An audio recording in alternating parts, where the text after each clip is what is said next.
Okay, this is Alex S. Johnson, and this is a recording that I made of my encounter with the Kaiser providers, um, uh, Dr. Johnathan Shaw, Johnathan, and Kelly Guenther, Kelly, Guenther, Guenther. This begins with talking with my mother, Beatrice Johnson. And so it may be, a ways away before we get to the actual encounter. No.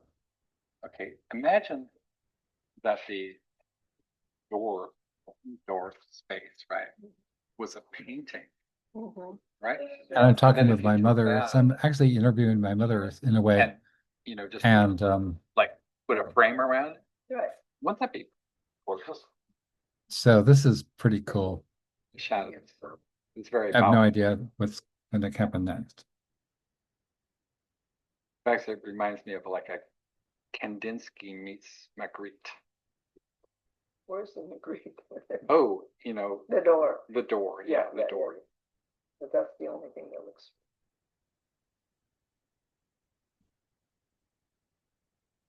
I mean, you can find art everywhere.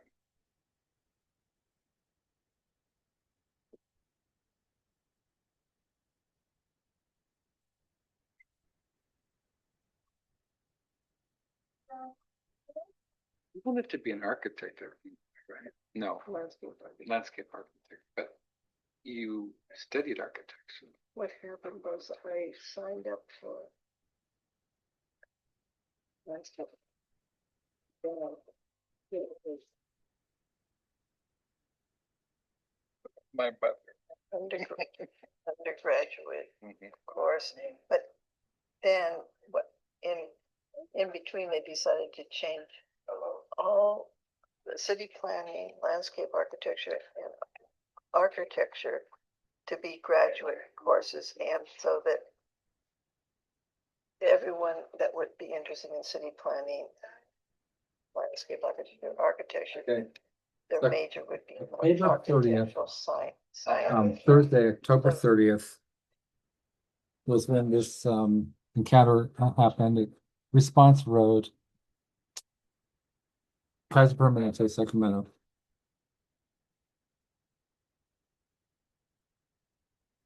But then I graduated, I had to take classes that were basic classes in design and not landscape architecture classes. I mean, I took history of landscape architecture, but I also had to take physics, which I not some kind of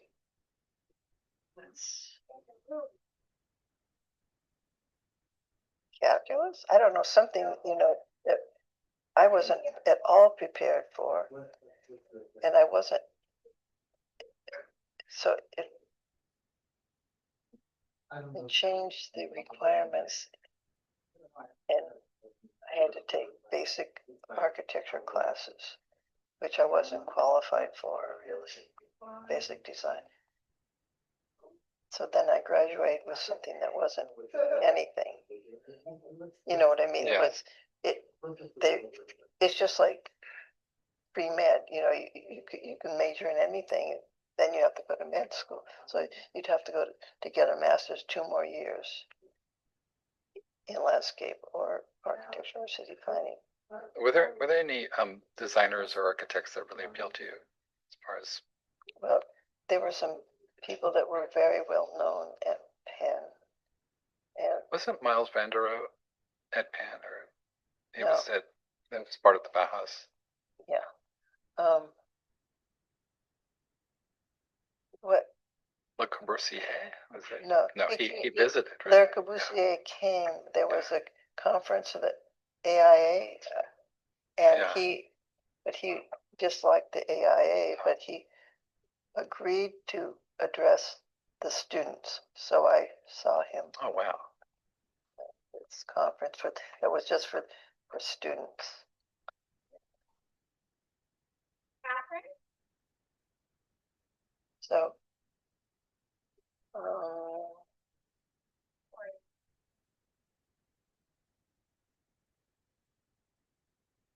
Anyway, I graduated with being, my father had wanted me to do something practical, but I wanted to be a philosophy major. But he sort of, no, you're not going to be a philosopher. You have to be practical. Well, okay, landscape architecture, because it sort of like nature and beauty and so forth. But I was just sort of sick by the end of this 4 years, and taking classes I really wasn't.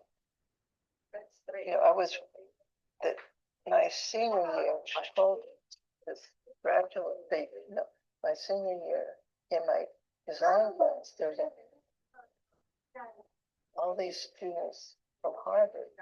They had graduated. They were Harvard grads, and they were taking sort of the first year. I think what they were doing were qualify them. Last year.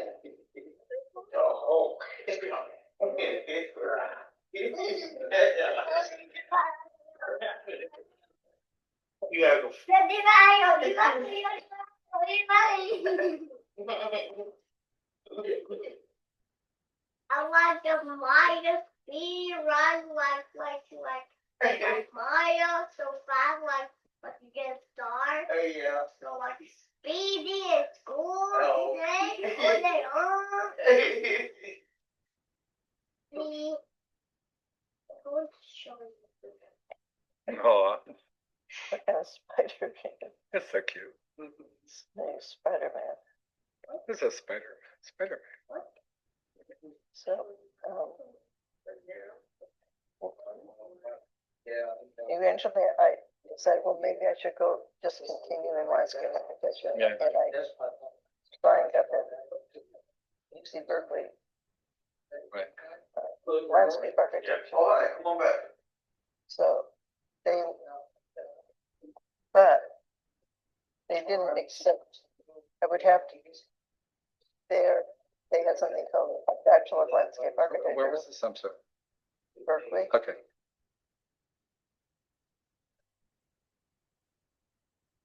But I decided I'd take some classes at Sac State. I took landscape art, and that was called plant materials. Yeah. And then the next semester I took one semester at Cal, but I had to take trigonometry. I didn't have, because you have to be able to measure things and be able to, and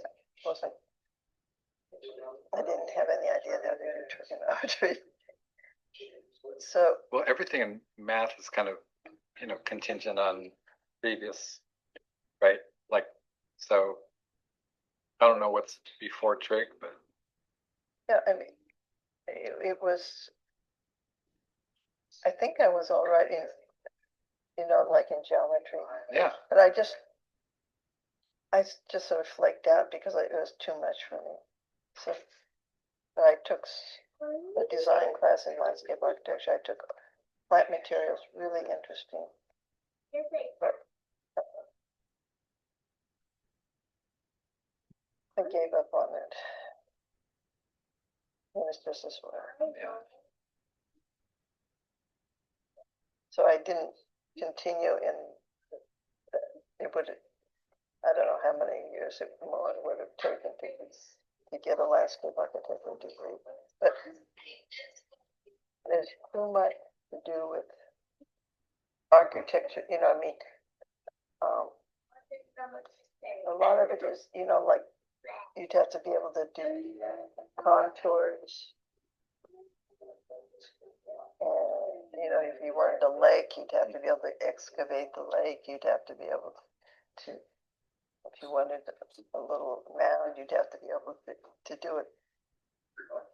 That's a resting, Geometry. that's a resting tremor. Totally involuntary.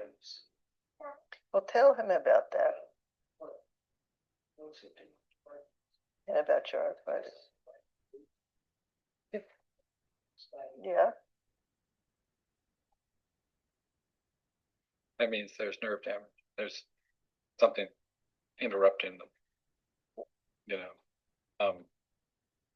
This is the kind of thing that you can't see a neurologist about anymore. Well, I just think that you can say, yes, my lab tests are fine. Now, these are the things that are wrong, you know? And it's not on your chart. Then it will never be on your chart unless you put it on my chart. You have, but Unless you put it on my chart. Right? Unless you put it on my chart. And I requested my previous doctor to put it on my chart and he refused. So then I had to fire him. And you know, I forget his name. Yeah, I had to fire him because you know when the doctor doesn't. Jang or Chong. Yeah, Jang. yeah, doctors. No. The last one you said you liked, he was a Korean. Yeah. The Well, one before that was Dr. something or the other. Yeah. Yang. Yeah.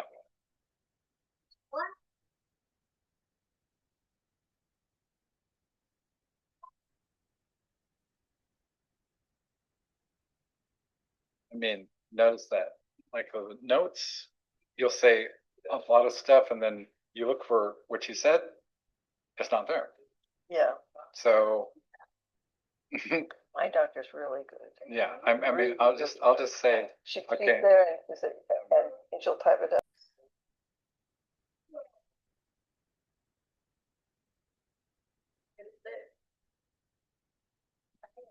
uh,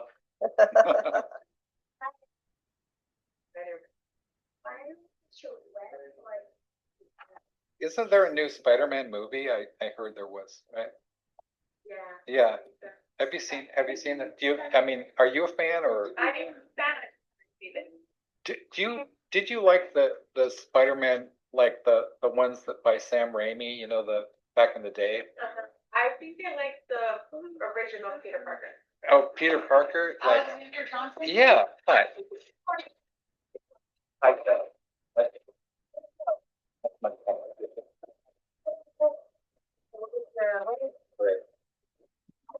Okay, this is my first encounter with Kelly Guenther.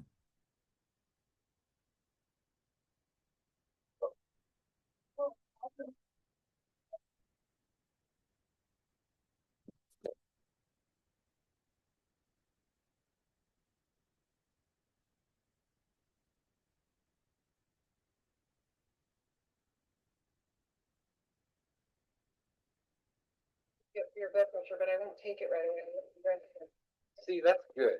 Yeah. That's good because So I think that what happened is that primaries where I had to Um, fire because people accused me of having high blood pressure, and I was like, "Have you ever heard of like there's this?" yeah, we're talking with It's a thing. Kelly, was it Kelly Guenther? Intelligent. So the sound you hear is my blood pressure cuff being put on. And that's Kelly Guenther. So notice so far everything's fine, right? Everything's cool. I'm having my blood pressure cuff, you know, put on, and she's about to take my blood pressure. Sound like No. Make it perfect. Okay. Wow, you're good. And how about the back? Do you want? It's very cordial, very friendly. It's fine. Yeah, it's whatever. Yeah, Okay, yeah. I'm gonna put it up just a little. Like You know, there we go. So you can have some back support. they're probably not paying you enough. See, everything's fine right now. Yeah. So, it's important to keep positive, you know. Now, note that this is the same woman who said that I was like, I refused to have my blood pressure taken. This is literally my having my blood pressure taken. By the way, 97.5 is the new norm now. Right, yeah. That's odd. Yeah, it is. Well, Right? And I tend to not trust these thermometers at first, but I do now, because I've tested them, so. Okay, that sound is the blood pressure monitor. We still have the oral around, and so Yeah. I tested it on people Okay. that had a test. Thursday, October 30th, I used the 2025. oral one, Yeah. same thing, Okay, but then, having my blood pressure taken. with the blood pressure cuff on. Or they have. But the temporal is lower than the under the tongue one. Isn't that weird? Okay, so I didn't get that So- at all, so, So if you have a fever okay, of like 103, yeah, this thermometer across your forehead captures it as 103. uh-huh. But if you don't have a fever, See, everything's very cordial, very friendly, very nice, very professional. 97.5, but yeah. then if you used a under your tongue one, it Yeah. would say more like 98.6. That's really super specific. I know, it's weird. You're super specific. Right, I don't know why it does that though. Why the That's I interesting. know. Yeah, that's very, very nerdy. I love that. Do you like science fiction or anything Yeah, like that? totally. Yeah, Uh-huh. I write science fiction. Oh, and you stuff. do? Yeah. You do? What? Yeah. Can I get one of your books? Yeah. Where Let's see. My last book is called The Doom Hippies the 3. Doom Hippies? The Doom Hippies 3. Yeah. Doom Hippies 3. Okay. Yeah. I I'll just check found it out that out. it's available at MIT Press The Doom Hippies. bookstore. Yeah. The So, Doom Hippies 3, like with the Roman numeral 3 or the number 3? oh, the 3. Yeah. Everything's very nice. And I So I far. wrote a book. Ever heard of Pat Cadigan? Pat Cadigan. You need to check out Pat Cadigan if Okay. you're into sci-fi. Pat. She's How do known you as spell Pat again? Cadigan. Okay, so that's Kelly Guenther, MA. Cadigan. Okay. I also work with a guy named John Shirley who wrote the movie The Crow. So John Shirley. yeah, and he also writes the lyrics for Blue Oyster Cult. Oh, So, okay, I know yeah. that band. right? So yeah, he's a friend of mine. And so yeah, because I publish as well. So Okay. you know, Great. that's what I do. Well, now I have some books to line up. Pat Cadigan and Yay. John Shirley. Okay, let's see. Oh, what brings you in today? Well, it's I guess I had to fire one primary, and then I was away for very complicated Uh-huh. story. I won't trouble you with, but basically my primary problem is that I have a severe neurocognitive condition, which Okay. was, I'll just say, deliberately misdiagnosed by a series of Kaiser doctors, and it was accurately analyzed by a team of a neuroscience team at Mount Sinai in Okay. New York. Mhm. And my desire is to get on the record what these people actually said, Yeah. because absolutely. I mean, it's just, it makes me emotional, but there was What did they call it? a deliberate misdiagnosis. And that it led to a cascade of misdiagnoses. What was it called? What is it called again? See, they don't know the, But you said neuro something. is it What's neuroscience? No, Um, you said a neuro something that you have. It's called neurodegenerative disorder. Like Alzheimer's, but not like Parkinson's, but not like, yes, Diagnosed at Mount Sinai. correct. By it's called Petrino Lab, Putrino, Dr. David, Trino. yeah, Putrino, yeah, Dr. David Petrino. that's correct. He's a neuroscientist, and he has his own lab, which is completely independent. It doesn't even, it's like sponsored corporate sponsorship, so he's completely independent, and he works with like a neurologist, so medical doctor, a brain surgeon, right, Mhm. and another neuroscientist, and he is, he went to Harvard and NYU and all those places, and MIT, and they were able to, they looked at 5 MRIs that I had performed here at what was it,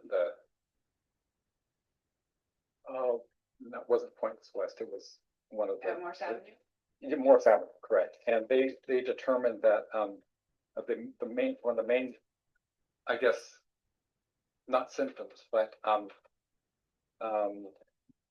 conditions is called encephalomalacia, which is That was encephalomalacia they told you at Mount Sinai? Yeah, which is a severe form of brain damage, and as well Encephalomyalgia malacia, and softening of the brain. It's a same root as encephalomyelitis or encephalitis. You know, it's caused by Dr. Petrino believed that it was caused by inflammation of some kind, and I had a significant brain injury event in 2018, February 2018, which had caused severe neuropathic pain. What was the significant event? I aged my brain aged 20 years overnight. Okay, so it was like It was that was happening inside of your a brain. severe stroke-like event, which caused a massive brain injury. Okay. Yeah, and it's still, and because of, I'll just be brutally honest with you, because there were several doctors who were complicit in I don't even know what to call it, a sort of a scheme which has been verified by, unfortunately, I wish this wasn't true, but it's been verified by some. I'm going to say, Mr. Johnson, that I would just start fresh with Dr. Shaw. And No, I can't, No, because okay. this has been going on. If you were in No, I mean, severe pain, like the other doctor severe pain, that missed. you know what I mean? I would- Severe pain, like Right. around the clock pain, and you have been misdiagnosed, and it's because every doctor, they don't listen to the patients, they listen to every other doctor. I have a recording device here, okay? So this is But all I'm on the just record. saying that, It's all on the record. But don't It's spin, all on the record. just talk about your problems with him, and then you could talk about the other things with him on the phone. It's all on the record, okay? It's all on the, and you have a vested interest because you work for a corporation, right? Yeah. You have a I'm just- vested I'm interest just because saying you the work for a things that- corporation. the things you're telling us about the other doctors and that they This is misdiagnosed all, you, I would rather you spend all this value This is- talking to him about all these things that you got from the other doctors. but as soon as I start to mention these things, they look at my chart. This is the first thing I've had. But no, They give him a chance. look at my He's chart. not gonna do that. Well, Give him so a chance. he's going to be the one doctor I've seen about 20 I hope doctors. so. He's going to be the first one. Yes, Can I you think can so. you I Kelly- think we should just give him a Kelly, chance. I mean it. Give him a chance. Kelly Yeah. Kelly Guenther. Guenther. And I'm getting. Guenther. Okay, so There's our card. All That's right. our number. Here's our 24/7. card. You're going to be the first And then- team. Just, this number is available 24/7. 24/7. She says 24/7. This number is available 24/7. She gave me your card. Same day. I even Same had day. to start a blog. Let's take a blood pressure reading. Okay. Okay, so now she's taken a blood pressure reading. Note that I agree to a blood pressure reading. Okay. You have no idea. And she's about to flee the room.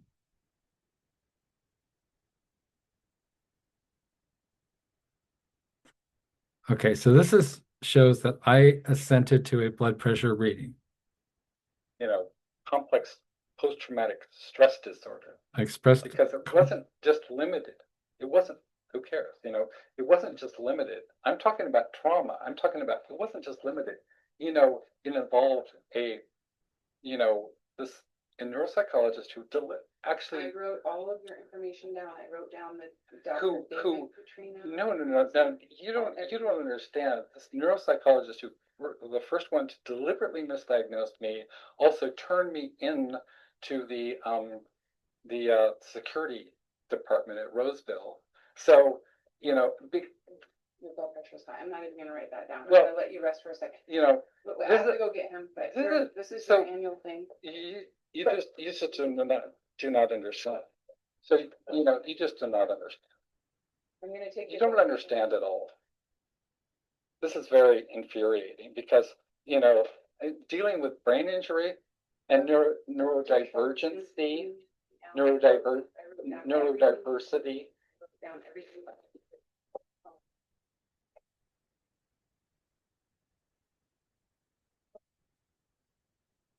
Note the blood pressure cuff is still on. Blood pressure cuff is still on. Okay.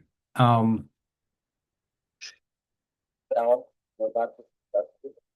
Johnathan Shaw, I'm recording all this for the record. Don't talk about the deliberate misdiagnosis, whatever you do, Alex. Okay, the blood pressure cuff remains on. So I had agreed to having my blood pressure taken, right? She's left the room. She's left the room.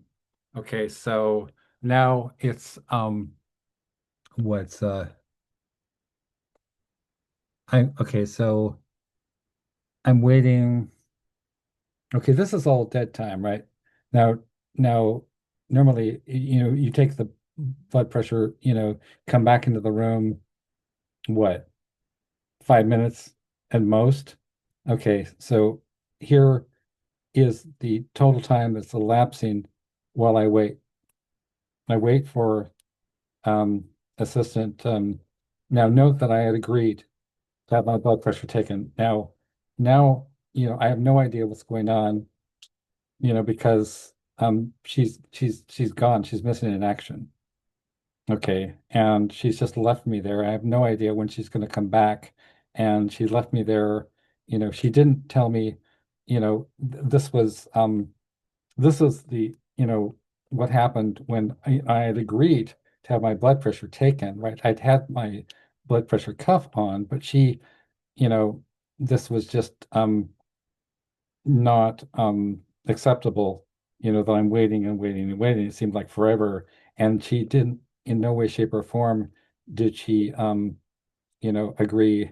I mean, did we, you know, say, okay, this is a problem that's going to give a high blood pressure reading, maybe we take it off, and then we calm me down, and then do some intervention. But instead she just leaves me with the blood pressure on. So I was waiting there, and this is all this time that she thinks that I'm so, as far as she's concerned, that I'm still have the blood pressure cuff on, and she's making me wait and wait and wait and wait and wait and wait.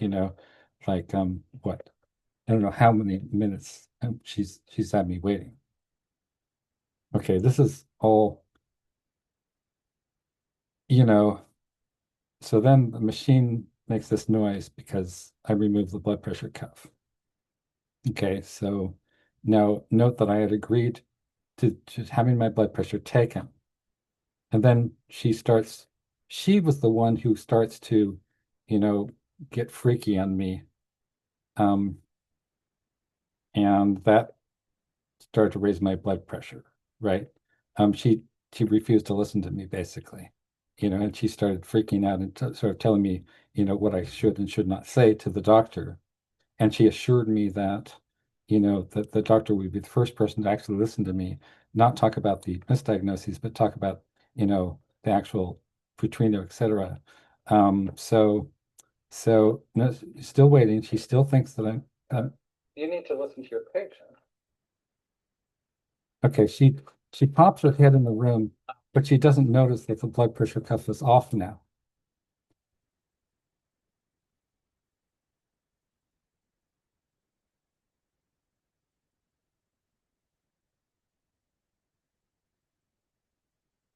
I did not say enraged. I said infuriating. I said this situation is infuriating, not that I was enraged or that she was enraging me or anything like that. So she completely mischaracterized, what I said deliberately on the record. And this is the tape recording, the digital tape recording. So this is what actually happened. So I'm waiting, I'm waiting, waiting. Now she still thinks that, the blood pressure is being taken. So she's waiting and waiting, waiting. That's the blood pressure machine making that noise. I'm meeting with Johnathan Shaw, Dr. Johnathan Shaw, and I was just seen by Kelly Guenther, MA. I'm at Point West Medical Office Building, 1650 Response Road. She gave me her card.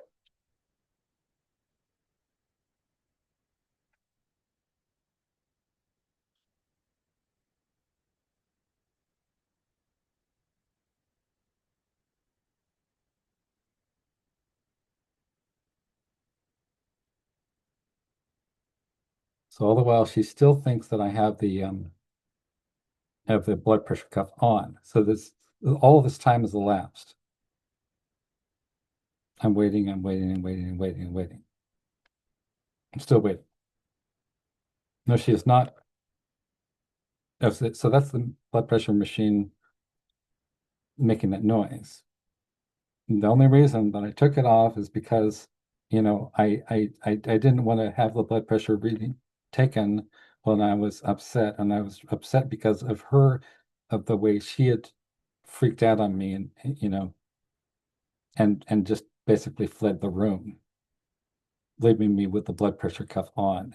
And instead of managing the situation, she failed to handle it completely, and she just left the blood pressure cuff on. So I just want to talk to her. I didn't think it was appropriate to have my blood pressure taken when I was in a state of, this a little bit, teed off, because she was refusing to listen to me, and she was trying to, talk over me while I was expressing that I was in pain, and that, nobody had listened to me, right? This is after she had assured me that Dr. Shaw would be the first person who would listen to me. So all this time is elapsing, right? You can hear the blood pressure machine going beep, beep like that. That means the cuff is off, right? The cuff is off. I had to take it off because I didn't think it was appropriate to have my blood pressure taken, at that time. It didn't mean that I didn't want to have my blood pressure taken. So they completely mischaracterized this in my notes. And notice that my tone, while a little bit heated, is not, I'm not shouting, I'm not whatever. I'm trying to assert my autonomy, and I'm trying to assert my rights, as an individual, as a patient, to have my voice heard. And you notice how she was, telling me basically what I could and could not say to the doctor. So, being overridden and being told what to do, when she asked, it's bait and switch, right? They ask you and then they tell you what you can and cannot say. And the assurance, you know, against all of my previous history, that this would be the first person who would listen to me. And I was trying to explain that Dr. Petrino, his findings went against what the other doctors had done, but the other doctors only listened to each other, and this is why I wanted to have Petrino's analysis of my MRIs on the record, and this is what it's all about. So she gaslighted me. She claimed that she was going to all this was going to go on my chart. That all I had to do was talk to Dr. Shaw, and Dr. Shaw was going to be the first doctor in Kaiser history who would actually listen to my concerns, right? But I'm still waiting with the blood pressure cuff off. Now she's in the other room talking. Okay, so we're into extra innings now. I don't know how much time has elapsed, but we're waiting, and this is really stressful. So I'm waiting and waiting, waiting. Like where's the doctor basically? Um, okay, so this is the doctor. Yeah, no problem. Dr. Shaw. Dr. Shaw, good to meet you. Nice to meet you too. Yeah, I have a tool here that helps me take notes. Is it okay if I use it? yeah, sure. Yeah. Absolutely. Okay. So what can I do for you today? Well, I'm here for, I guess, checkup, so you're my new primary, and I guess your assistant filled you in a little bit about my, medical history and, my main problem here. But yeah, so, I just wanted to kind of first meeting and whatever, Okay. Yeah, sure. Sure. No problem. I saw that you're not on any medications. Yes. I reviewed your medical history. Yeah. So looks like things are relatively okay. Aside from the severe brain injury, things are great. Yeah. Yeah. You've seen the neurologist in the past. You've been to speech therapy. Yeah. So I did. Actually, I had to, as your assistant told you, I had to go to an outside provider, and whose findings completely contradicted what the Kaiser neurology team determined, and it's been quite a long haul. So again, when you're dealing with severe brain injury that's been verified by an award-winning team of internationally renowned neuroscientists, and Kaiser has pretty much not been helpful at all. And so I've pretty much signed off on Kaiser. So what I'm here for is just basic, I guess. I mean, you have my labs. My labs are fine. I guess so. It's for our initial meeting that I wanted to get down on record, and I'm requesting that you take down in your notes, because I'm also recording this, that for your notes that I told you, and Dr. David Petrino at Mount Sinai Medical Center in Queens, New York, has stated that he will consult with any Kaiser doctor about my condition. And that's an open offer that has been not taken up by any other Kaiser doctor. Your assistant said that you would be the first person to listen to me. Okay, so I have that on record. I recorded that. Her name is Kelly Guenther, MA. And she said that you, Dr. Johnathan Shaw, would be the first person to take me seriously and listen to me. I'm definitely listening to you. She guaranteed. Oh, so I caught that, right? So she actually guaranteed that you would be the one. You would take this all down. You would take it on the record and my notes. So what exactly am I taking on your record? You're taking down on your notes that I was seen in consultation by that David Petrino? Dr. David Petrino. Okay. All right. And I'll be checking my notes. I always check my notes. Okay. But your notes that will reflect we had this conversation. I'm also recording it. Yes, you've mentioned that multiple times. So you want me to write down that you stated that you saw a David Petrino, a neuroscientist. An award-winning neuroscientist, an internationally renowned neuroscientist. Okay, I'm not familiar with Dr. Petrino, but I can say that. You can look it up. Yeah. You can look him up on Google. Okay, that's fine. It runs Petrino Labs. So what can I do for you then? You can take this down and put it on the record.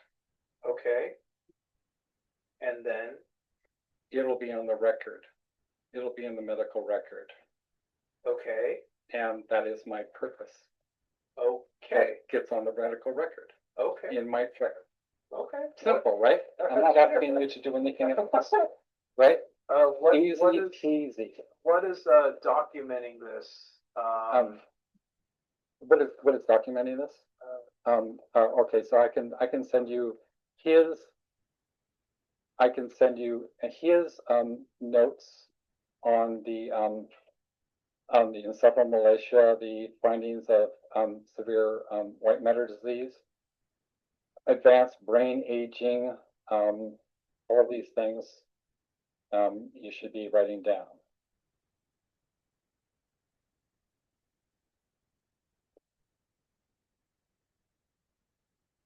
Okay, so I was reading, looks like Dr. David Petrino has maybe contacted. Anyway, okay, so Yeah. repeat what you were saying again. Okay. All right. So the major, he determined from a 2018 MRI study that was conducted at Morse Avenue Okay. that I suffered a severe neurological event, which was equivalent to severe brain aging. In other words, greater than age, Okay. and a physical brain injury, not a psychological condition, Okay. not I will say that Dr. Kondar mentioned, and he told me that he wasn't ruling out a stroke. In fact, Dr. Kondar is the head of neurology here at Sacramento, referred me 3 times to 3 separate outside vendors, Stanford, and UC Davis and UCF. And they were all, so this should be a part of the record that you're writing down, that they should all be, that they were qualified, that their specialist teams were qualified to see me, because my condition was outside Dr. Kondar's purview or his wheelhouse. You know what I mean? So that was at 2023 or so, and it was referred 3 separate times by him, and I was unable to be seen because of the backup from COVID. Goes years back. So what I'm trying to understand is, you want me to document this, but how is this going to treat what you're going through, or how does this change management? What it does, it gets important information on the record that has not previously been on the record, and that's the first step. The first things first, because every treating doctor, every physician, including yourself, and every primary doctor, the first thing they see if they look at the record, they say, "Oh, you've been seen, everything's fine," right? What they did not have was what the outside vendor provided. That information is vital. So say we have that information, what would we do differently to treat you or manage you? Nothing. Okay. You see what I'm saying? Because I have signed off on Kaiser. In other words, there's been no help whatsoever. What I'm trying to do is put it on the record, so if I continue to see you, I may not, or any subsequent doctor, right? When they look at my chart, they will see this. The first thing they see won't be an air of studied skepticism or indifference, and looking at me the way you're looking at me now, but more like, oh, well, this has been documented. Maybe I should be more intellectually curious about this. Oh, okay. So you're looking for documentation so future individuals will be more intellectually curious about what you have gone through. Exactly. Okay. How does that change how we? So it's not about medical management that you are looking for. You're maybe looking for someone to be more curious about you.